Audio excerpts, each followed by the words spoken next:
5 August পরবর্তী সরকার বাংলাদেশের ইন্টারনেটের অধিকারকে একটা মৌলিক অধিকার হিসেবে স্বীকৃতি দিতে যাচ্ছে।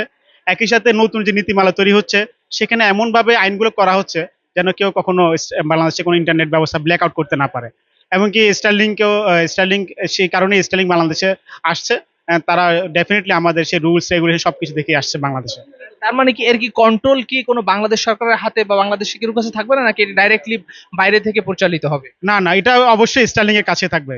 যেহেতু এটা তাদেরই প্রোডাক্ট, এটা তাদের। আমরা তো জাস্ট এখানে বাংলাদেশে কেউ তাদের লোকাল সাপোর্টার হিসেবে থাকবে। Main authority Starlink.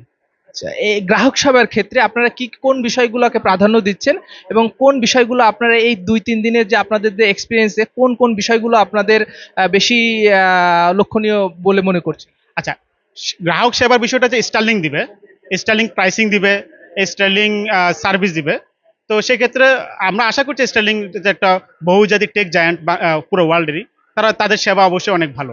এমনকি আমরা দেখতে পাচ্ছি মানুষের একটা আগ্রহ আছে এটা প্রাইসিং নিয়ে, এটার স্পিড নিয়ে।